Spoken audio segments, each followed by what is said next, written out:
ሰበር ዜና መካከለኛው ምስራቅ በሳት ውስጥ አሜሪካና እስራኤል በኢራን ላይ የከፈቱት ኦፕሬሽን ኤፒክ ፋሪና ተከታዩ የክልላዊ ጦርነት ስጋት የታሪክ መጋረጃ ሲከፈት። ሰላም ጤና ይስጥልኝ የሁለገብ ሐሳቦች ቤተሰቦች እንደምን አላችሁ? ዛሬ የካቲት 21 ቀን 2018 ዓ.ም ዓለም ትንፋሿን ውጣ የምትመለከተው ታሪካዊና አስደንጋጭ ክስተት በመካከለኛው ምስራቅ ተከስቷል። ለዓመታት ሲነገር የነበረው የእሳት ድባብ ዛሬ ወደ እውነት ተቀይሯል። አሜሪካና እስራኤል በጋራ በመሆን በኢራን ላይ መጠነ ሰፊ ጥቃት መክፈታቸውን ተከትሎ መላው ቀጠና ወደማይመለስበት የጦር አዙሪት ውስጥ ገብቷል። ዛሬም በዚህ ልዩ ትንተናችን የጥቃቱን ዝርዝር፣ የኢራንን የአጸፋ እርምጃ፣ የትራምፕን ስትራቴጂና የዓለምን የኢኮኖሚና የጸጥታ ስጋት በዝርዝር እንመለከታለን። ኦፕሬሽን ኤፒክ ፋሪ የጥቃቱ መጀመሪያ። የአሜሪካው ፕሬዝዳንት ዶናልድ ትራምፕ ከፓልም ቢች ፍሎሪዳ ባስተላለፉት የቪዲዮ መልእክት አሜሪካ ኦፕሬሽን ኤፒክ ፋሪ የተሰኘው ወታደራዊ እርምጃ በኢራን ላይ መጀመሯን አረጋግጠዋል። ትራምፕ ምን አሉ? ፕሬዝዳንቱ የኢራንን የሚሳኤል ኢንዱስትሪ ከምድር ጋር እናደባልቃለን በማለት በቁጭት ተናግረዋል። ትራምፕ እንደሚሉት ኢራን የኒውክሌር መርሃ ግብሯን በድብቅ እየገነባችና አሜሪካን ሊመቱ የሚችሉ የረጅም ርቀት ሚሳኤሎችን እያመረተች ነው። ይህ ጥቃት ግን ከወታደራዊ ግብ ባሻገር የፖለቲካ ግብም አለው ተብሏል። ትራምፕ የኢራን ሕዝብ መንግስቱን እንዲገለብጥ እግረ መንገዳቸውን ጥሪ አቅርበዋል። ይህ ለትውልድ የምታገኙት ብቸኛ እድል ሊሆን ይችላል፣ ሀገሪቱን ተረከቡ በማለት ለኢራናውያን መልእክት አስተላልፈዋል። የጥቃቱ ኢላማዎችና የደረሰው ጉዳት። ጥቃቱ የተፈጸመው በከፍተኛ ቅንጅት ነው። የእስራኤል መከላከያ ሰራዊት በምዕራብ ኢራን በሚገኙ ወታደራዊ ይዞታዎች ላይ የአየር ድብደባ መፈጸሙን አስታውቋል። ዋና ዋና የተመቱ ስፍራዎች፣ አንደኛ ቴህራን። በዋና ከተማዋ የሚገኘው የከፍተኛው መሪ አያቶላ አሊ ካሜኒ ቢሮና የፕሬዝዳንት መስዑድ ፔዜሽኪያን ቤተመንግስት ኢላማ ተደርገዋል። ሁለተኛ የኒውክሌር ማዕከላት፣ በኩም ኢስፋሃንና ታብሪዝ የሚገኙ የኒውክሌርና የሚሳኤል ማምረቻ ተቋማት ላይ ከፍተኛ ፍንዳታዎች ተሰምተዋል። ሶስተኛው የባህር ኃይል፣ በደቡብ ኢራን ኬናራክ አካባቢ የሚገኙ የባህር ኃይል ይዞታዎችም ተደብድበዋል። የሲቪል ጉዳት፣ በሆርሙዝ ጋን ግዛት ሚና በተባለች ከተማ በደረሰ ጥቃት በአንድ የሴቶች አንደኛ ደረጃ ትምህርት ቤት ውስጥ 5 ተማሪዎች መገደላቸውን የኢራን ይፋዊ የዜና አውታር ዘግበዋል። ይህ ክስተት በኢራን ሕዝብ ዘንድ ከፍተኛ ቁጣን ቀስቅሷል። የኢራን የማያዳግም ያጸፋ እርምጃ።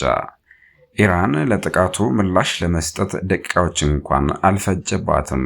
የኢራን አብዮታዊ ዘበኛ የመጀመሪያው ሞገድ የተሰኘ የሚሳኤልና የድሮን ጥቃት በእስራኤልና በአሜሪካ የጦር ሰፈሮች ላይ መክፈቱን አስታውቀዋል። የተጠቁ የአሜሪካ የጦር ሰፈሮች፣ አንደኛ ኳታር፣ በመካከለኛው ምስራቅ ትልቁ የአሜሪካ የጦር ሰፈር የሆነው አልኡዴይድ በሚሳኤሎች ተደብድበዋል። የኳታር መከላከያ ሚኒስቴር የአየር መከላከያ ስርዓቱን የተወሰኑትን ሚሳኤሎች ማክሸፉን ገልጸዋል። ሌላኛው ባህሬን፣ የአሜሪካ 5ኛው የባህር ኃይል ክፍለ ጦር መቀመጫ ላይ ጥቃት ደርሷል። ሳይረኖችም በከተማዋ ሲጮሁ ታይተዋል። ሌላው ኤምሬትስ ነች። በአቡዳቢ የመኖሪያ መንደር ላይ የወደቀ ሚሳኤል አንድ የእስያዊ ዜጋ ሕይወት እንዲያልፍ ምክንያት ሆኗል። ሳውዲ አረቢያ፣ በዋና ከተማዋ ሪያድ ከፍተኛ ፍንዳታዎች ሲሰሙ አድረዋል። የዲፕሎማሲያው ውድቀት፣ ወደ ጦርነት እንዴት ተገባ? ይህ ጦርነት በአጋጣሚ የተከሰተ አይደለም። ባለፉት ጥቂት ሳምንታት በጄኔቫና በኦማን በኩል ሲደረጉ የነበሩ የኒውክሌር ድርድሮች ያለምንም ውጤት መጠናቀቃቸው ለጥቃቱ መንገድ ጠርጓል። የኦማን የውጭ ጉዳይ ሚኒስትር ባደር አልቡሳይድ ስምምነት ላይ ለመድረስ በጣም ተቃርበን ነበር ቢሉም ትራምፕ ግን በኢራን የድርድር አቋም ደስተኛ አለመሆናቸውን ገልጸው ነበር። ኢራን የኒውክሌር ፕሮግራሜን ለሰላማዊ አገልግሎት ነው ማውለው ብትልም አሜሪካና እስራኤል ግን ኢራን የኒውክሌር ቦምብ ለመስራት በጫፍ ላይ ትገኛለች የሚል ጽኑ እምነት አላቸው። በተለይ ባለፈው ዓመት ሰኔ ወር ላይ በሁለት ሀገራት መካከል ተከስቶ የነበረው የ12 ቀናት የጦርነት ትዝታ ዛሬ ለታየው መጠነ ሰፊ ጥቃት መነሻ ሆኗል። ዓለም አቀፍ ተጽዕኖና ስጋቶች። ይህ ጦርነት ከመካከለኛው ምስራቅ አልፎ ዓለምን እያናወጠ ነው። የአየር ትራንስፖርት መቋረጥ። ብሪቲሽ ኤርዌይስ፣ ኤሚሬትስ፣ ሉፍታንዛ እና ሌሎች ግዙፍ የአየር መንገዶች ወደ ቀጠናው የሚያደርጉትን በረራ አቁመዋል። በመቶዎች የሚቆጠሩ በረራዎች አየር ላይ ያሉ ወደ መጡበት እንዲመለሱ ተደርገዋል። የኢንተርኔት መዘጋት።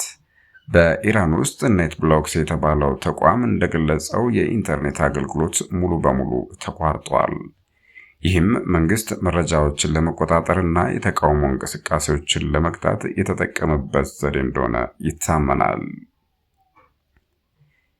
የነዳጅ ዋጋ። ግጭቱ በቀጠለ ቁጥር የዓለም የነዳጅ ዋጋ በከፍተኛ ሁኔታ እንደሚንር ይጠበቃል። የዜጎች ደህንነት።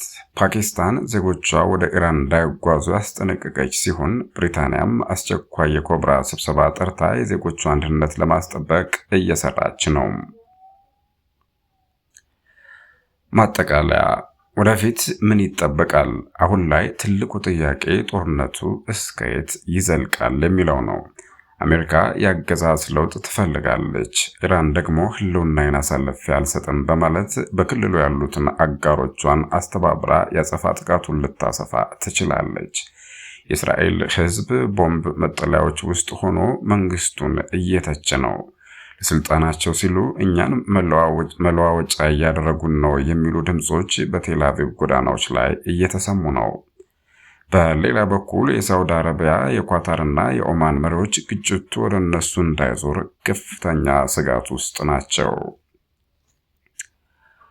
የሁለገብ ሐሳቦች ቤተሰቦች፣ ዛሬ ያየነው ኩነትም ምናልባትም የ21ኛው ክፍለ ዘመን ትልቁ ወታደራዊ ግጭት መጀመሪያ ሊሆን ይችላል።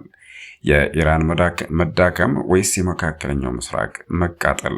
የትራምፕ ቁማር ይሳካ ይሆን ወይስ ዓለምን ወደ ሶስተኛው የዓለም ጦርነት ይከታታል የሚለውን አብረን የምናየው ይሆናል። አዳዲስ መረጃዎችን በየደቂቃው እያጠናቀረን እናቀርብላችኋለን። ይህን ቪዲዮ ላይክ እና ሼር በማድረግ ለሌሎች እንዲደርስ ያድርጉ። ሰብስክራይብ ያላደረጋችሁ ደግሞ አሁኑኑ ሰብስክራይብ በማድረግ የቤተሰባችን አባል ይሁኑ። ስላዳመጣችሁኝ አመሰግናለሁ። ሰላም ለዓለማችን ይሁን።